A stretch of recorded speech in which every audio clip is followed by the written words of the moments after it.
Are you ready? Are you ready for the comeback? Hi everyone, hope you guys are doing great today. Welcome to day 4 of our Living Strong Challenge.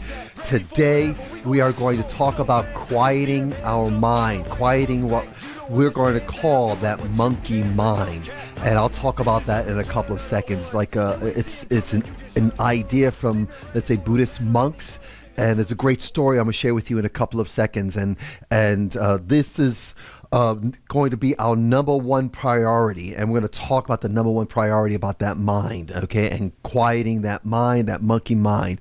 And then we're going to talk about how your A game factors into this. There's an A game. Now, the A game is something I talk about all the time, your A game. How's your A game? And if you're confused, if you're all over the place, you want to make sure that you're on top of your A game. Because if you find yourself confused, you find yourself not knowing what you're doing, you find yourself lost, or that's because you have to work on that A game. So I'm going to talk about your A game with respect to quieting that monkey mind. And then we're going to talk about meditation and mindfulness, meditation versus mindfulness, and mindfulness or mindfulness. We're going to go a little bit deep about that. And then we're going to talk about what your challenge, your Living Strong challenge is going to be for the day. Now, I have my notes in here. So what I do is I write down my notes, I put all my notes, and then I break it down so I can actually jump off of the paper here. So I printed it all out. I wrote it out, printed it out. This way I don't have to go back and forth with my written journal. And I highly recommend everyone have a written journal. Write it out. So hopefully you guys got the gist of this over the last couple of lessons, last couple of days. Make sure you have your journal available, handy for you. Write down your thoughts. You could, if you're watching this live, go ahead and just do quick notes down, just little things that will maybe trigger some memories later on. Or if you're watching a recording, just put this on pause and then write down thoughts. And this is what I do a lot. That's why I love the recordings. And so I like audio, I like video, I like the text copy, let's say the digital text. So it's on my device, and I like the hard copy. So I'll get book, I'll get the audio book, I'll get the ebook, I'll get then I'll write a lot of notes. So anyway, so let's talk about that. So the number one priority is quieting that mind. So let me go ahead and have a couple of pages here, so I want to make sure that I stick here. So let's talk about that and what the Buddhist monks would talk about this monkey mind, this chattering monkey. And there's a great story that I found in a book, and I'll put the link right below about this book. If you're interested in this kind of writing, you can go ahead and download that book. It's a story from a book called Wisdom and Compassion, Starting with Yourself. And the link again is right below. And there's a beautiful story that's in this book that I want to read to you, and it has to do with a man and who's presented a monkey as a gift. Okay, so let me read this story to you guys. I think it's a funny story. Okay, so bear with me. Once, long ago, a man received a wonderful present from a master, a magical monkey that could do anything the man asked of it. Well, of course, he was thrilled. He took the monkey along with him and asked it to do all sorts of useful things. And in no time at all, it would finish each task and come running back for the next order.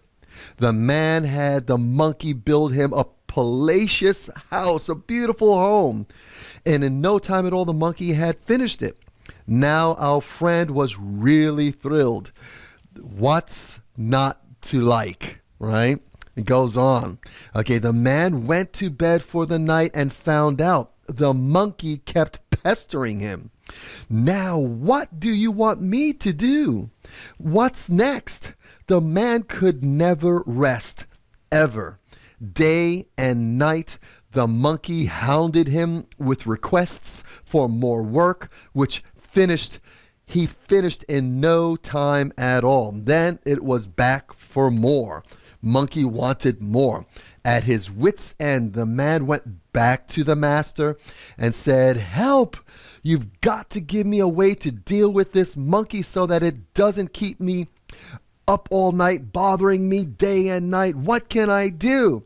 So the master gave him one curly hair. He then said, have the monkey make the hair go straight. The master demonstrated pulling the hair straight. As soon as he let it go, the hair bounced back to its former shape, its curly self. That was it. The man took the hair, gave it to the monkey, ordering it to make the hair straight. The monkey sat down, fully focused on that little hair, and he pulled it straight. It bounced back. He pulled it again. It bounced back again. So it went for about a minute. The man raced to his bed and gradually passed out. I love that story. So he got that busy monkey, that monkey that kept bothering him, and the master gave him this curly hair, so the monkey just kept doing that. That's all the monkey did. So he gave the monkey an assignment so that the monkey was occupied. No way to finish this assignment and pester the man for another assignment. That is like our minds are like that. Our minds, it's like having this monkey in our mind that's constantly never-ending busy, looking for things to do and getting distracted, and then it goes here, then goes there.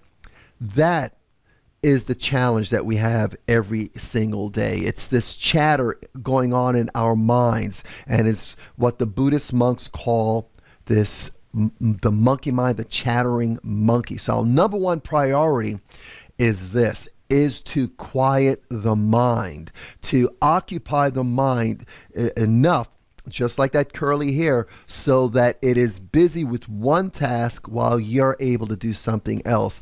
And it's this amazing idea. It also goes into what I'm talking to our leadership team this month about it. As a recording of this, our leadership team, what I'm teaching them is communication, right? Having that ability to communicate, ideas and sending these messages or receiving messages.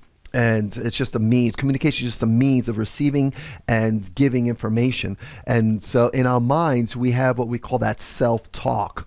And self-talk is where, we're constantly never-ending talking to ourselves. Then you have that monkey in there. So that might be that monkey saying, you can do this, you can't do this, why not this, why not that? Oh, look at that over there. Oh, look at that over there. Hey, why don't you try this, buy this, do this, talk to that person. There's so much going on. So we've got to quiet this. It's got to be our priority. And we want to make sure that we are, this is where we go to this A game, right? Our number one priority is to quiet that monkey mind and to embrace our minds, our thoughts, and discipline ourselves so that we can do what we intend to do and not get distracted. And it's all about your A game. Now, if you want to find out more about this monkey mind, there's a great book out there, and I wanted to share that with you. And it's written by Jennifer Shannon, and it's called Don't Feed the Monkey Mind. And I'll put that link right below as well. And she is a therapist, and she talks about how she struggles with her own panic and anxiety. She had she shares this in her book, and also it's on audio. She shares how it took her years to really find a way to quiet that mind. She had these panic attacks, and I know a lot of young people that have these panic attacks that freeze them from doing what they intend to do and move forward, and they just freeze. If you ever had a panic attack, you know what I'm talking about. And so she talks about this, and then she actually shares how she was able to handle those panic attacks. And this book is called Don't Feed the Monkey Mind. So she talks about that monkey mind. So again, the link's right below. Great book. If you would like to go deeper into that, go there. I highly recommend that. So A game is this. First of all, you have to be aware of the fact. This is awareness, right? Awareness is having the ability to know what's going on around you and in you. So what's going on in your mind? You need to be aware of the fact, first of all, that there's that chatter going on. There's that monkey chatter going on there, and there's all these thoughts all over the place. There's that self-talk, you communicating to yourself, whether it's negative or positive. Are you aware of whether it's negative or positive? It's productive or counterproductive. Is it going to impede on your ability to move forward and empower yourself? So you need to be aware of that. That's your A game, right? The number one A is awareness. Be aware of what's going on in your mind, and the second A is basically accept that. All right here. Accept the fact that your mind is very, very busy. There's a lot of chatter in there. It's like that monkey mind, right? You got this monkey going around all over the place. You have that self-talk and positive and negative. It's busy. So you need to be aware of that and accept that fact. Accept it. And then now that you are aware, you've accepted that fact, now you're going to choose your action. And an action that is appropriate to you, handling that, managing that monkey mind energy in that brain, to manage that so that you can move forward in the direction you intend to go. So your A game is the awareness of what's going on in your mind, accepting what's going on in your mind. Don't ignore it, accept it, and then choose an action that's appropriate, that's right and appropriate, so that you can move yourself forward. Okay, and so that goes into what I call mindfulness. And so there's meditation and mindfulness, and my number one superpower right now, I'll tell you, is my ability to be mindful more often than not and meditate. Mindfulness, let me just give you just definitions here real quickly. Mindfulness is the practice of being present and aware of your thoughts, your feelings, and your surroundings without getting distracted or without judgment. That's huge. Okay, and so being mindful of what's going on around you, and don't judge it, just be mindful of it. Okay, whatever's going on around you, outside of you, inside of you, be aware of it. Don't let it distract you. Don't judge it. Just be aware of it. That's mindfulness. And for example, yesterday I was in a meeting. One of the meetings that I have with a business that I work in, and we were talking about the statistics. Okay, so we reviewing last month's statistics and going through the numbers. Okay, and every month we set goals. We say, okay, this is the numbers. This is our goal for revenue. This is our goal for, let's say, people that we're going to speak to. So we have numbers. We apply numbers, like we did with our Living Strong number. Remember that Living Strong number? And then yesterday on day 3, we spoke about your perfect day and how you take your Living Strong number and put it into practice that drives you forward. And we talk about those 3 segments, right? Well, really 4, but the 3 segments: when you're awake during the day, the morning, the afternoon, and the evening, and then creating rules and turning them into laws. And then your assignment was to create those rules and turn them into laws. Remember that? I'm sure you do. Okay, and so we're looking at the spreadsheet, we're looking at the numbers, and we saw what our goals were, and then we saw what the actual results were for last month. And we had pretty good goals, but there were some areas where we didn't reach our goal. And some of the guys on the team got very emotional about it. They got upset about that. And so that's them being mindful, but they got distracted and they got very judgmental on it, and it really disrupted them. And I had to remind them, hey guys, it's just a number. Okay, it's a number we set, a goal we set, and that was the results. Let's move forward. What did we learn? How can we improve this month? And no judgment, as opposed to just evaluating so that we can then make better choices. And mindfulness is that, being aware of your surroundings, your thoughts, your feelings, everything, and without judgment, without getting distracted, be aware. Okay, so that's mindfulness. Now, meditation, on the other hand, is something totally different. It's a technique that you then create this calmness and this state of focus in your mind that you intentionally do, and you observe, you regulate your thoughts, and then you breathe. It's a breathing. There's a lot of different kinds. You go deeper into that. But for me, meditation is just being mindful of my breath, mindful of those moments, mindful of my thoughts, and creating those spaces between those thoughts where I'm just calm, and I focus on my breathing. And for me, that is a superpower. I do it several times a day. It could be as short as 1 minute, a couple of seconds, or as long as 30 minutes, sometimes a little bit longer. But that has really become my superpower, where I can just calm my mind and calm this chatter in my mind, this monkey mind that's going on, this craziness here. I'm aware of it. I accept it. And then my appropriate action, the right appropriate action for me, to breathe and to focus my thoughts on something purposeful that's going to keep me non-judgmental of those thoughts and not letting it distract me, and stay focused, get that calm mind. And so when you do that, when you practice mindfulness, and you practice meditation, or this ability to really be aware of what's going on, be mindful of it, but yet not let it distract you, that is really, really a true mastery of mind. And I'm not there yet, but I'm more often than not, I am in a state of focus. And I've spent many decades working on this. I remember my first time being introduced to this idea of the power of breath.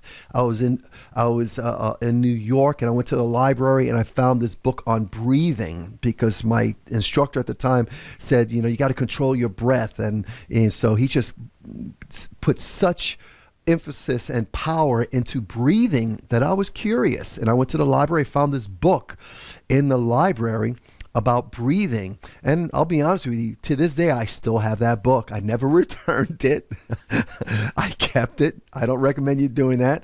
Okay, but I didn't know any better. All I knew is that I wanted this book. I took it out, and I just kept referring to it. And to this day, I still refer to it.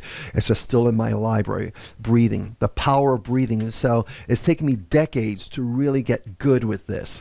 And so I want to inspire you, encourage you guys to really look at it, so that when something needs to get done, when you really put your hands, your grip, you grab onto this idea of meditation and mindfulness, and you apply it in a practical way, to do what you intend to do in that perfect day, right? You're going to see what needs to get done, what you intend to get done, and you set yourself up to be successful more often than not, because you say, okay, I got to do this, it's got to get done. You're decisive, and you're going to do it more often than not without delay. You're not going to judge it. You're going to say, oh my gosh, I don't feel like doing this. And that's a struggle, even a struggle for me.